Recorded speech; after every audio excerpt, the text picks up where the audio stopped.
And that was my first experience with Las Vegas, and I couldn't understand why people were being so excited about going to a place such as this, but I soon found out about a year later. Nellis Air Force Base is located there. Nellis is a major training center for different types of special aircraft and fighter aircraft, one of the premier training sites for pilots all around the world. However, when I learned that my assignment was at a radar site 50 miles out of town, up near Mount Charleston, I had no idea where I'd be, so finally in the daylight I was able to find the location and reported in 1965 for duty. In 1966,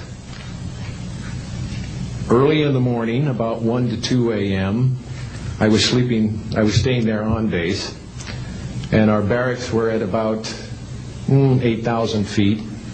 I heard a lot of commotion. You know, at that altitude, sound carries tremendously. And I thought, well, it's early in the morning, it's summertime, and there is it's very warm, and maybe I should get up and take a look. I didn't really want to, but I got up and took a look, walked up to the main road up near my office, which was the commander's office. I was on the commander's staff, Lieutenant Colonel Charles Evans. And I was saying, who's making all this noise? Who's making all this noise at this time of the morning?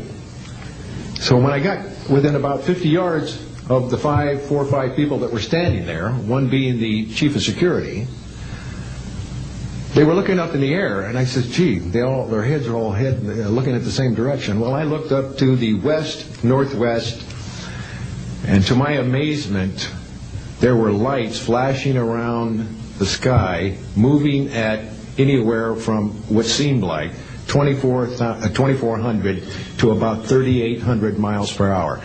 Now, the fact that we're taking an estimate from a distance, we figured, well, this is quite something. However, we continued to watch these darting lights go across the sky and stop, absolutely stop, come to a dead stop, and reverse in an acute angle their direction, and then proceed on in they were traveling so fast that you could almost see a pattern left by, if you are computer people, when you move a mouse real quick across the screen, you see a little bit of a tail.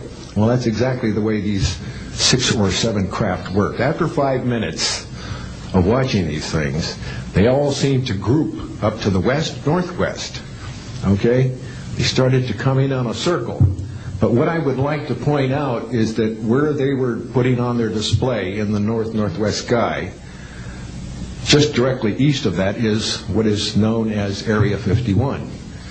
Area 51 is a AEC name, okay? Atomic Energy Commission. That was the old name for Atomic Energy Commission. We knew it as the Groom Lake Flight Test Facility in the Air Force. And it was where we tested our aircraft after we got the prototype made from the Skunk Works. So here are these, let's get back to the circle in the sky. What they did was coalesce and started rotating in a circle, and then they disappeared. Well, I thought, gee, this is something that we have to keep quiet, and that was verified by the chief of security. But we waited there and talked over for a little bit, and it seemed like, I think it was an hour. Then came the radar people from the scopes, which were at 10,000 plus feet, came down for their dinner at 2 o'clock in the morning. And the first person off the bus was a good friend of mine, Anthony Kesar. He said, he was white as a sheet, and he says, did you see that? Yeah, we all said, yeah, it was a nice display. What a show. He says, we documented them on radar. And he says, we didn't give them clearance. The standing order was let them fly through the radar beam. He says, we documented 6 to 7 UFOs. Now, we don't know who was guiding those, but they were certainly intelligent. And we don't know where they landed because they coalesced and disappeared. So I will say at this point, to keep it short, that I will testify under oath as to what I say is true, and I will do so before Congress. Thank you.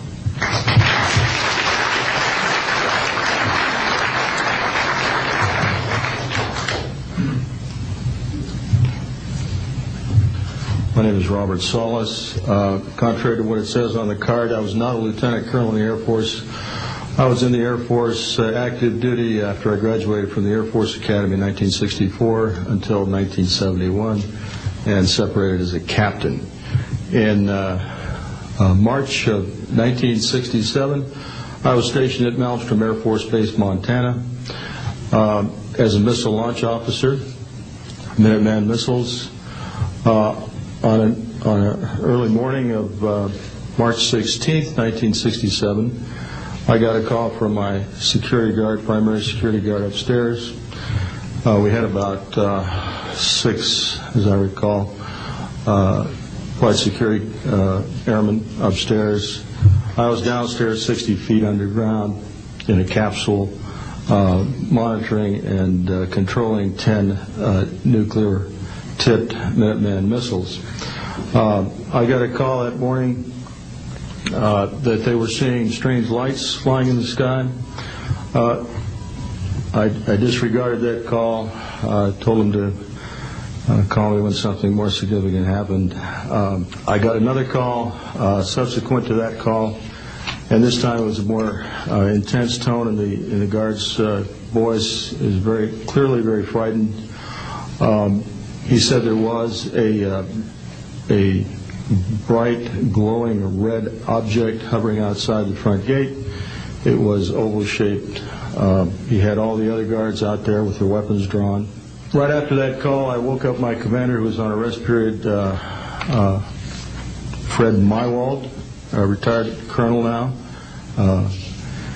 and told him about the phone calls. As I was telling him about the phone calls, my weapons started going down, one after the other. They went into a no-go condition, what we call a no-go condition. They were unlaunchable. We lost somewhere between 6 and 8 weapons that morning within minutes of having received that second phone call of a UFO hovering outside the front gate. Again that morning, after reporting it to the command post, we were informed that a very similar incident happened at Echo Flight. I was at Oscar Flight. They lost all 10 of their weapons under similar circumstances, very similar circumstances, where UFOs were sighted over the launch facilities. They had maintenance crews and security crews out there that had spent the night, and they were reporting UFOs over those sites. And the commander of that flight was Eric Carlson. He also separated as a captain, and the deputy commander was Walt Fiegel, retired as a lieutenant colonel. We have those witnesses that I just mentioned, the names I just mentioned, have spoken of this event before, and they will back up this story. We also have documentation that I received through FOA requests from the Air Force outlining the Echo Flight incident, and including in that documentation a reference to UFOs. We have telexes covering this incident, and in one telex it says the fact that no apparent reason for the loss of 10 missiles can be readily identified is cause for grave concern at his headquarters. This was from SAC headquarters.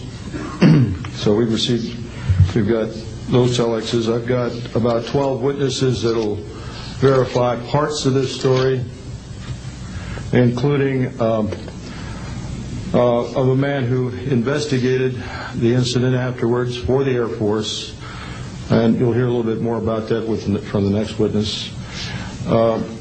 And also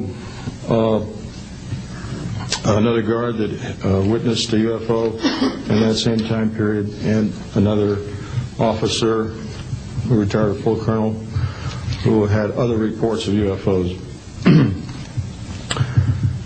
Ancillary to that, excuse me, I've got the complete report on a minor